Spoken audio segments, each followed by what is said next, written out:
দুপুরই আজকে রবিবারে দুপুর, গরমকালে রবিবারে দুপুরে আমাদের কিন্তু আজকাল মাংস হচ্ছে না বা মাছ হচ্ছে না। মাছ হয়েছে, হালকা পাতলা রান্না করছি, মাংস না রিচ খেতে একদম ভালো লাগছে না। আর আজকে কি রান্না করেছি দাঁড়া বসে বলি। আজ আবার রান্নাটা তোমাদের দাদাভাই করে দিয়েছে, তরকারিটা। হ্যাঁ বাবা, গরমে ভালো লাগছে না একদমই। আমাদের গাছের লেবুগুলো এখনো রস হয়নি, একটু রস হলে তোমাদের সবাইকে পাঠাবো যারা যারা চেয়েছো। এখনো রস হয়নি, তবু কেটেছি, বাইরে থেকে লেবুগুলো চুরি হয়ে যাচ্ছে, সেই জন্য কেটে নিয়েছি। এখানে আম কেটেছি, আম খেয়ে খেয়ে আমার কিন্তু প্রত্যেক বছর আম খাই আর আমার না মুখ ফুলে যায়। এই ঠোঁটে এখানে হয়েছে, ফুলতে লাগবে, মুখের এই পোর্শনটা না খুব ফুলে যায় আম খেলে, কেন জানি না। তো আম তো বছরে একবার খেতেই হবে। আর এখানে করেছি আজ একদম ছিমছাম রান্না, মাছের টক।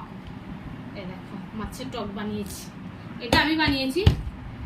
আর এখানে যে তরকারিটা আছে সেইটা তোমাদের দাদাভাই বানিয়ে দিয়ে গেছে। এটা কি আছে বলতো, এটা হচ্ছে যে মুসুরির ডালে বড়া ভেজেছে। কালকে তোমাদের দাদাভাই মুসুরির ডাল ভিজিয়ে রেখেছিল নিচি।